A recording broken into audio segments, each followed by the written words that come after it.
उत्तराखंड में अंग्रेजी शासन की शुरुआत होती है मई 1815 से। ये वो समय है जब सुदर्शन शाह को उत्तराखंड को गोरखाओं से मुक्त कराने के लिए अंग्रेजों की सहायता लेनी पड़ी। और अंग्रेजों ने जिस समझौते के आधार पर उत्तराखंड को गोरखाओं से मुक्त कराया, वो समझौता क्या था कि अलकनंदा से पूर्वी भाग और देहरादून तक का हिस्सा, देहरादून वाला रीजन अंग्रेजों ने अपने पास रखा, और जो पूर्वी हिस्सा था अलकनंदा नदी से, वो अंग्रेजों ने मिला दिया, ये हिस्सा उत्तराखंड यानी गढ़वाल रीजन का मिला दिया सहारनपुर प्रांत में। और इतना ही नहीं, सुदर्शन शाह राजा के रूप में शासन तो करते रहे, लेकिन वो सिर्फ एक कठपुतली की तरह, क्योंकि गढ़वाल रीजन को, जिसको हम कहते हैं पश्चिमी भाग, जिस पर सुदर्शन शाह शासन कर रहे थे, इसको अंग्रेजों ने एक कमिश्नरी प्रांत के रूप में डेवलप कर दिया था। कमिश्नरी से मतलब है कि यहाँ जो भी कार्य प्रणाली होगी वो अंग्रेजों की देख रेख में होगी। इसके लिए अंग्रेजों ने यहाँ पे अपना एक कमिश्नर बिठा दिया सुदर्शन शाह के दरबार में। तो अप्रत्यक्ष रूप से गढ़वाल के पश्चिमी हिस्से पर भी अंग्रेज ही शासन कर रहे थे।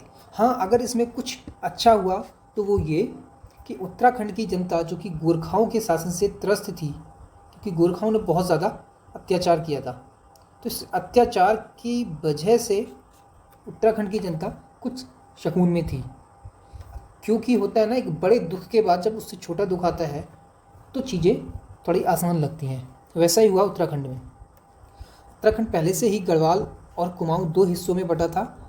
हाँ, डिस्ट्रिक्ट कुछ ऊपर नीचे थे, कुमाऊं रीजन थोड़ा और छोटा था, गढ़वाल थोड़ा और बड़ा था। पर जब अंग्रेजी शासन की बात आती है तो हम सब जानते हैं कि अंग्रेज बिना किसी स्वार्थ के कहीं भी कदम नहीं डालते थे। तो 1815 से अंग्रेजी हुकूमत शुरू होती है, या अंग्रेजी शासन शुरू होता है उत्तराखंड में। तो हम कह सकते हैं कि 1815 के बाद जो भी कार्यप्रणाली रही उत्तराखंड की, वो कहीं ना कहीं डायरेक्टली और इनडायरेक्टली अंग्रेजों से प्रभावित थी, नॉट अंग्रेजियों। तो सवाल आता है कि जब स्वतंत्रता आंदोलन चला, स्वतंत्रता आंदोलन, उसमें उत्तराखंड की भूमिका क्या थी? इसको स्वतंत्रता प्रॉपर कर देते हैं। स्वतंत्रता आंदोलन में उत्तराखंड की भूमिका, तो इसके आंसर के रूप में हमें सबसे पहले जो देखने को मिलता है, जो एक कॉमन फीचर है, वो ये कि स्वतंत्रता आंदोलन उत्तराखंड में और ख़ासकर गढ़वाल रीजन में काफ़ी देरी से स्टार्ट हुए। और उसकी मेन वजह यही थी कि अंग्रेज़ों का जो शासन था, गोरखाओं के शासन के कंपैरेटिवली, यानी कि तुलना में उत्तराखंड वासियों को उदारपूर्ण लगा, और था भी, जिस तरह से गोरखाओं ने अत्याचार किया था। तो पहली वजह तो यही थी। दूसरी वजह क्या थी? दूसरी वजह थी अंग्रेज़ों का प्रत्यक्ष अप्रत्यक्ष रूप से शासन करना, क्योंकि कोई भी चीज़ या कोई भी कदम सुदर्शन शाह बिना अंग्रेजी हुकूमत को संज्ञान में लेते हुए नहीं ले सकते थे। तो ये दो प्रमुख वजह थी कि स्वतंत्रता आंदोलन में उत्तराखंड की भूमिका थोड़ा देर से महसूस हुई, लेकिन भाग तो लिया और बढ़ चढ़ कर हिस्सा लिया। तो जब इसकी बात करते हैं तो इसकी शुरुआत, जैसा कि हम सब जानते हैं, स्वतंत्रता आंदोलन के रूप में जो पहला आंदोलन माना जाता है, वो माना जाता है 1857 की क्रांति का। तो इस 1857 की क्रांति का जो असर था, वो उत्तराखंड में बहुत ज़्यादा व्यापक नहीं मिला। मतलब उत्तराखंड में व्यापक नहीं का मतलब होता है कि बहुत ज़्यादा आंदोलन, बहुत ज़्यादा विरोध देखने को नहीं मिले। हाँ, एक घटना जो हमें देखने को मिली वो थी हल्द्वानी की 17 सितंबर 1957 में लगभग 1000 विद्रोहियों ने, मतलब हम कह सकते हैं वो भारतवासी, उत्तराखंडवासी जो अंग्रेजों का विद्रोह कर रहे थे, अंग्रेजी शासन का विद्रोह कर रहे थे, इन्होंने इकट्ठा होकर हल्द्वानी पर कब्जा कर लिया। और जैसा कि हम सब जानते हैं, हल्द्वानी मुख्य द्वार था, या हम कह सकते हैं प्रवेश द्वार था किसका? उत्तराखंड के बाकी हिस्से में पहुंचने का। तो इस तरह से जब नैनीताल जिले के हल्द्वानी पर जब इनका कब्जा हुआ तो अंग्रेज बौखला गए और उनका पहला काम था कि कैसे भी करके हल्द्वानी पर कब्जा पुनः स्थापित किया जाए। तो बड़ी मात्रा में, ये हम कह सकते हैं बड़ी संख्या में अंग्रेजी सेना आई और फिर उन्होंने क्या किया, हल्द्वानी को कब्जे में ले लिया। तो ये एक तरह से विफल हम कह सकते हैं, विफल तो रहा ये कब्जा, लेकिन इस विफलता ने भी एक राजनीतिक और देशभक्ति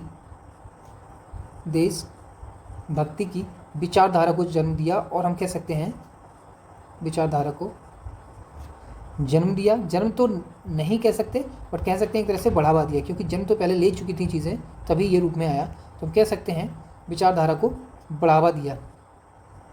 ठीक, इसके बाद एक और छिटपुट रूप से जो घटनाएं देखने को मिलती हैं, उसमें दूसरा जो हमें देखने को मिलता है उसमें नाम आता है दूसरी घटना का, कालू सिंह मेहरा का।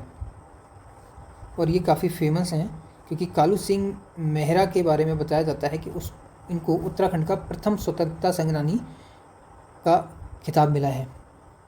उत्तराखंड मतलब शॉर्ट में लिख दे रहा हूँ मैं, उत्तराखंड के प्रथम स्वतंत्रता सेनानी, स्वतंत्रता संग्राम सेनानी। इन्होंने क्या किया था, गुप्त रूप से एक संगठन बनाया जिसका नाम था क्रांतिकारी संगठन। और उस संगठन की सहायता से ये प्रत्यक्ष और अप्रत्यक्ष रूप से स्वतंत्रता आंदोलन में मदद करते रहे। ठीक, तो ये था। इसके बाद जो शुरुआत होती है धीरे धीरे, खासकर देखो उत्तराखंड में दो रीजन जैसे कि हमने बात की, एक गढ़वाल और एक कुमाऊं। तो ज़्यादातर शुरुआती दौर पे जो घटनाएं हमें मिलती हैं या जो आंदोलन और विरोध देखने को मिलते हैं वो कुमाऊं रीजन में मिलते हैं। ठीक है, और गढ़वाल में क्यों कम मिलते हैं, क्योंकि यहाँ पे कमिश्नर के रूप में अंग्रेजों का एक अधिकारी नियुक्त रहता था। ठीक है, तो ये दबाव था सुदर्शन शाह के ऊपर कि उनके राज्य में किसी भी तरह का कोई भी विरोध या आंदोलन ना हो अंग्रेजों के विरुद्ध, वरना सीधे सीधे सवाल उठता था सुदर्शन शाह के शासन पर। इसके बाद समय आता है 1870 का, और 1870 में अल्मोड़ा में एक डिबेटिंग क्लब की स्थापना होती है। डिबेटिंग क्लब का मतलब एक तरह से आप ऑर्गेनाइजेशन संगठन कह सकते हो, डिबेटिंग क्लब के नाम से एक टाइटल दे दिया है। ये एक तरह का बीज था उत्तराखंड वासियों के अंदर राजनीतिक और सामाजिक और देशभक्ति की भावना का अलग जगाने का। तो हम कह सकते हैं एक तरह के राजनीतिक और सामाजिक भी कह सकते हो आप, क्योंकि सामाजिक मुद्दे भी इसमें बहस किए जाते थे, सामाजिक मुद्दों पर भी बहस होती थी। सामाजिक चेतना का विकास और यहाँ से फिर दौर शुरू हो जाता है। धीरे धीरे इस तरह से फिर लोगों में जागरूकता बढ़ती है, और जागरूकता बढ़ने के साथ फिर लोग जुड़ते चले जाते हैं उन समूह से जो स्वतंत्रता आंदोलन के लिए बनाए गए थे और जो प्रमुख रूप से राजनीतिक और सामाजिक चेतना का विकास कर रहे थे। फिर इसके बाद 1871 में एक और स्टेप के रूप में अल्मोड़ा अखबार प्रकाशित होता है, क्योंकि उस समय पे सबसे प्रमुख रूप का जो कम्युनिकेशन का साधन था वो क्या था, अखबार, मैगजीन या पत्रिकाएं। तो कम्युनिकेशन को हम क्या कहते हैं आम भाषा में, वार्तालाप या फिर हमारे संदेशों का एक जगह से दूसरी जगह पहुंचना। तो इस अल्मोड़ा अखबार में लेख के जरिए, आर्टिकल्स के जरिए एक जागरूकता, और हम कह सकते हैं जागरूकता मतलब राजनीतिक चेतना के विरुद्ध कि ये जानना जरूरी है हर एक व्यक्ति का कि राजनीतिक रूप से उसका क्या अधिकार है और वो अधिकार उसको मिल रहा है या नहीं मिल रहा है। तो राजनीतिक अधिकारों के विरुद्ध, शॉर्ट में लिख रहा हूँ मैं। दूसरा, सामाजिक बुराइयों और अधिकारों के विरुद्ध। तो इस तरह से और भी कई सारे डायमेंशंस कवर किए उन्होंने, जिसमें लोगों में जागरूकता तेज़ी से बढ़ी। इसके बाद फिर आपको याद होगा 1886 में कांग्रेस, जो कि एक कह सकते हैं बौद्धिक रूप से विकसित लोगों का एक जो समूह था, 1885 में जिसकी स्थापना हुई थी। 1886 में कलकत्ता में उसका एक अधिवेशन होता है कांग्रेस का, कलकत्ता अधिवेशन। इस अधिवेशन में उत्तराखंड के एक व्यक्ति ज्वाला दत्त जोशी भाग लेते हैं। तो इससे पता चलता है कि उत्तराखंड की जो एंट्री थी वो एक नेशनल, हम कह सकते हैं राष्ट्रीय स्तर पर हो चुकी थी। और ये एक बहुत बड़ी उपलब्धि कह सकते हैं हम, क्योंकि ज्वाला दत्त जोशी जब अधिवेशन में पार्टिसिपेट करके आते हैं तो ये अपने लोकल लेवल पे, अपने स्थानीय स्तर पर इस चीज़ को आगे बढ़ाने की मुहिम शुरू करते हैं। इसके बाद जो मेन कह सकते हैं एक तरह से एक हवा जो चलती है राजनीतिक या देशभक्ति की, वो चलती है 1900 के बाद, या हम कह सकते हैं 20वीं सदी के पहले, जब 1903 में हैप्पी क्लब की स्थापना होती है। और हैप्पी क्लब की स्थापना कौन करता है? गोविंद बल्लभ पंत। इसका मतलब हम कह सकते हैं कि 20वीं सदी में या 20वीं सदी के प्रथम दशक में जीबी पंत का प्रवेश होता है राजनीति के मंच में या राजनीति के क्षेत्र में। और फिर शुरू होता है, आपको याद होगा जीबी पंत कई सारे बड़े स्वतंत्रता आंदोलन में शामिल हुए थे, ठीक है, उसका जिक्र हम आगे करेंगे अभी। तो इस तरह से फिर यहाँ से एक मुहिम और कह सकते हैं एक हवा शुरू हो जाती है देशभक्ति की और राजनीतिक आंदोलनों की या अपने अधिकार के विरुद्ध मांग की।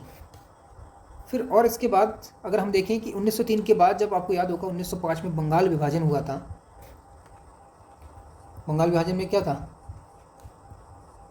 जिसका जो विरोध था वो पूरे देश में देखने को मिला था, और इसका असर उत्तराखंड में भी व्यापक रूप से मिला। मतलब उत्तराखंड में जगह जगह इसके सपोर्ट में लोग खड़े हुए और उन्होंने इसकी क्या कह सकते हैं कड़ी आलोचना की बंगाल विभाजन की, कि बंगाल विभाजन के द्वारा अंग्रेज हिंदू मुस्लिम को आपस में बांट कर एक विभाजन की, या आप कह सकते हैं बांटो और शासन करो की राजनीति को लाना चाहते हैं। इसके विरोध में उत्तराखंड के लोग खड़े हुए और इससे पता चलता है कि अब उत्तराखंड मेन स्ट्रीम में आ चुका था स्वतंत्रता आंदोलन में भागीदारी के। फिर और ऐसे ऐसे चलते चलते जैसे जैसे राजनीतिक चेतना और देशभक्ति की भावना विकसित होती है लोगों में, तो वैसे वैसे कहते हैं ना चीज़ें बदलती जाती हैं। तो जैसा कि हमें पता है उत्तराखंड में स्थानीय आंदोलन बहुत होते थे, जैसे कुली बेगार प्रथा, ठीक है, जंगलात कानून और बंदोबस्त व्यवस्था, ऐसे बहुत सारी चीज़ें होती थी। तो 1900 कह सकते हैं 1911 के बाद जो प्रमुख काम हुआ वो ये हुआ कि जो स्थानीय जन आंदोलन थे, स्थानीय जन आंदोलन का मतलब क्या होता है कि स्थानीय का मतलब किसी पर्टिकुलर रीजन में एक विशेष लोकल समस्या के प्रति जनता खड़ी होकर विरोध करती है। और इसमें कई सारी चीज़ें आ सकती हैं, कुछ कुप्रथाएँ आ सकती हैं इसमें, ठीक है, शराब का विरोध आ सकता है, वन के संरक्षण के लिए विरोध हो सकता है, ठीक है, या फिर दास प्रथा का कोई रूप हो सकता है जिसमें आप कुली बेगार प्रथा कह सकते हो। कुली बेगार प्रथा में क्या होता था, जब अंग्रेज साहबजादे आते थे तो उनके कपड़े उनको लाना ले जाना फ्री में वहाँ के लोकल के लोगों के द्वारा किया जाता था। तो ये सारी की सारी जो कुप्रथाएँ थी, इनके विरुद्ध जो जन आंदोलन शुरू हुए, इनको एक नया मोड़ दिया गया और इसको जोड़ दिया गया स्वतंत्रता आंदोलन के साथ।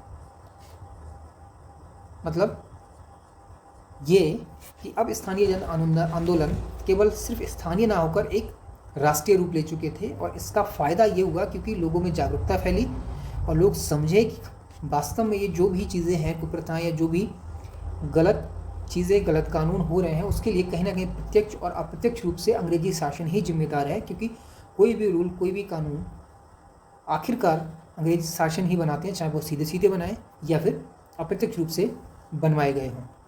तो इस तरह से जब जन आंदोलन को स्वतंत्रता आंदोलन का स्वरूप मिलता है तो जनता की भागीदारी, जिसको हम कह सकते हैं जन भागीदारी, ये इसकी संख्या बढ़ जाती है। और जब संख्या बढ़ती है, सीधी सी बात है, लोगों में जागरूकता भी बढ़ेगी। जागरूकता मतलब अत्याचार के विरुद्ध, अपने अधिकारों के विरुद्ध, ठीक है। तो इस तरह से क्या होता है, फिर आंदोलन एक बड़े स्तर पर पहुंचते हैं। आगे चलकर 1912 में अल्मोड़ा में, अब अल्मोड़ा का कई बार जिक्र आ चुका है, इसका मतलब आप समझ चुके हो अल्मोड़ा का कितना इंपॉर्टेंस है। 1912 में अल्मोड़ा कांग्रेस के नाम से, अब यहीं लिख देता हूँ मैं, अल्मोड़ा कांग्रेस के नाम से एक फिर संगठन बनता है। और इस कांग्रेस का भी वही काम होता है, वही कार्य होता है जो किसका होता था, राष्ट्रीय स्तर पर जो कांग्रेस बनी थी। राष्ट्रीय स्तर पर जो कांग्रेस बनी थी, जो उसका था, क्या काम था इसका, कि किस तरह से अंग्रेजी शासन हमारा शोषण कर रहा है, हमारे राजनीतिक अधिकार क्या हैं, उसके लिए हमें क्या करना होगा, किस तरह का विरोध करना है, किस स्तर पर करना है, ये सारी चीज़ अल्मोड़ा कांग्रेस ने शुरू की एक स्थानीय या राज्य स्तर पर। फिर आगे चलकर जब 1914 में, आपको याद होगा 1914 में होम रूल, अब मैं मेन पॉइंट इसलिए ले रहा हूँ क्योंकि एग्जैक्टली 1 बाई 1 तो कवर करना थोड़ा मुश्किल है और बहुत डिटेलिंग भी हो जाएगी। तो जब होम रूल होता है नहीं, गृह शासन वाले जब आंदोलन शुरू होता है, और किसने किया था स्टार्ट ये होम रूल? तिलक और एनी बेसेंट ने, एनी बेसेंट। तो होम रूल का सपोर्ट खुलकर उत्तराखंड में किया गया, और इसका साक्षात उदाहरण था कि राज्य में, यानी उत्तराखंड राज्य में, इसके सपोर्ट में, होम रूल के सपोर्ट में उत्तराखंड राज्य में एक होम रूल आंदोलन चलाया गया खासकर, या होम रूल लीग आंदोलन का गठन हुआ। लीग, आप हिंदी में भी लिख सकते हो, लीग आंदोलन या मूवमेंट, ठीक है, मूवमेंट, इसका गठन हुआ। इससे पता चलता है कि खुलकर इसका सपोर्ट किया गया। और गठन किसने किया था? गठन में इनका जो नाम था वो विक्टर बद्री चिरंजी हेम। ये मैं चिरंजी और हेमचंद, विक्टर पूरा नाम है इनका विक्टर मोहन जोशी, विक्टर मोहन जोशी। ये 4 व्यक्ति थे जिन्होंने होम रूल लीग मूवमेंट का गठन किया था। और दूसरे हैं बद्रीनाथ पांडे, और तीसरे हैं चिरंजी लाल, चौथे हैं हेमचंद। तो ये 4 व्यक्तियों ने होम रूल लीग मूवमेंट का गठन किया, और स्वशासन, क्योंकि इसका मुख्य उद्देश्य क्या था? स्वशासन की मांग करना। ठीक, स्वशासन का मतलब होता है कि जो शासन अंग्रेज कर रहे हैं उसमें भारतीयों की भागीदारी होनी चाहिए। वो जो नीति, वो जो कानून बना रहे हैं उसमें भारतीयों से कितनी सलाह ली जाती है कि किस तरह के कानून होने चाहिए, वर्तमान परिस्थितियों और स्थानीय आधार पर वो कितने अनुकूल होंगे या नहीं होंगे। तो भारतीयों को कानून बनाने में शामिल होना चाहिए। ये एक तरह का था स्वशासन का एक छोटा रूप। ठीक, फिर आपको याद होगा 1915 में गांधी जी वापस आते हैं भारत, दक्षिण अफ्रीका से, और 1916 में गांधी जी देहरादून यात्रा पर निकलते हैं, देहरादून यात्रा। और इस समय गांधी जी का काम क्या था कि भ्रमण करके जो भारतीय जनता में राजनीतिक चेतना और जो अवेयरनेस, जो जागरूकता का जो स्तर है उसको जांचना, परखना, उसके बाद फिर अपने तरीके से चीज़ों को शुरू करना, चाहे वो स्वतंत्रता के लिए हों या उनके अधिकारों के लिए हों। तो यहाँ से शुरू होती है देहरादून की इनकी यात्रा गांधी जी की, जिसका भी अपना कहीं ना कहीं असर था, और क्यों कहीं ना कहीं ये एक तरह की बुनियाद खड़ी करती है, जिस पर बाद में जाके बहुत सारी इमारतें खड़ी होती हैं आंदोलन के रूप में। इसके आगे चल के 1916 में ही जब गांधी जी देहरादून की यात्रा पर निकले थे, तो इस समय कुमाऊं परिषद का गठन किया गया था। कुमाऊं परिषद, कुमाऊं परिषद से साफ समझ में आ रहा है कुमाऊं परिषद का गठन। देखो, कोई भी संगठन, कोई भी ऑर्गेनाइजेशन जब बनता है तो वर्तमान में जो चैलेंजेस या जो अत्याचार या जो सुधार जरूरी है उसके उद्देश्यों की प्राप्ति के लिए बनता है। और कुमाऊं परिषद 1916 में बन रही है, तो आपको पता होगा कि 1916 में जो स्थिति थी भारत की, वो क्या थी? अंग्रेजी शासन था, और अंग्रेजी शासन में सिर्फ भारतीयों की हिस्सेदारी मांगी जा रही थी। अभी आज़ादी की कोई बात नहीं आई है, ठीक है। क्या मांगा जा रहा है कि जो आप कानून, जो आप अधिनियम, जो नियम आप बना रहे हो उसमें कम से कम भारतीयों से सलाह ली जानी चाहिए, भारतीय उसमें होने चाहिए, ताकि आप जिस पर शासन कर रहे हो उनको भी तो पता हो कि कानून कब और क्यों कैसे बन रहे हैं। कुमाऊं परिषद का भी यही काम था कि जो भी आसपास के या राज्य के लोग हैं उनके बीच में इतनी जागरूकता, इतनी अवेयरनेस लाना, ताकि वो समझ सके कि उनके राजनीतिक अधिकार क्या हैं, उन राजनीतिक अधिकार के लिए उन्हें करना क्या है, सामाजिक उनके अधिकार क्या हैं, और समाज में एक बेहतर समाज कैसे बनता है। ठीक है, इसके अलावा आर्थिक रूप से हमारा किस तरह से दोहन हो रहा है वो भी समझना। ठीक, और भी बहुत सारे चीज़ें इसमें कवर की गई। ऐसा नहीं है, शैक्षिक रूप से विकास कैसे बढ़ाया जाए, क्योंकि शिक्षा का स्तर जितना बेहतर होगा उतना ही लोगों में समझने की शक्ति डेवलप होगी या विकसित होगी। तो इन सब पर काम करने के लिए कुमाऊं परिषद का गठन किया गया था। ठीक, और कुमाऊं परिषद का गठन करने वाले जो व्यक्ति थे वो कौन थे? जीबी पंत, जिन्होंने हैप्पी क्लब की स्थापना की थी 1903 में, आपको याद होगा। दूसरे व्यक्ति थे हरगोविंद पंत, हरगोविंद पंत, और तीसरे व्यक्ति थे बद्रीदत्त पांडे, बद्रीदत्त पांडे। इन तीनों व्यक्तियों ने कुमाऊं परिषद का गठन किया, जिस पे स्थानीय से लेके नेशनल यानी राष्ट्रीय स्तर की हर तरह की समस्याओं के समाधान और उसको समझने के लिए अहम भूमिका निभाई गई। वो आगे चलकर इसको क्या किया गया, 1926 में इसको कांग्रेस में मिला दिया गया था। 26 में हम लिख सकते हैं सीधे, कांग्रेस में इसका विलय हो गया। विलय की ज़रूरत क्यों पड़ी?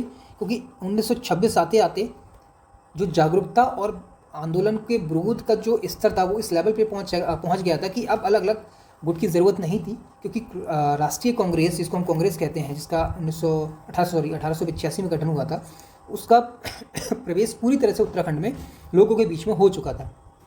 तो इस तरह से क्या हुआ कि इसको 1926 में कांग्रेस में विलय कर दिया गया। जिस तरह से कुमाऊं रीजन में 1916 में कांग्रेस का गठन किया गया था, इसी तरह से गढ़वाल में भी गठन हुआ था। ठीक है, तो फिलहाल इस लेक्चर में हम यही बात करते हैं, यहीं तक की बात करते हैं, और बचा हुआ पार्ट हम बात कवर करेंगे अगले नेक्स्ट लेक्चर में।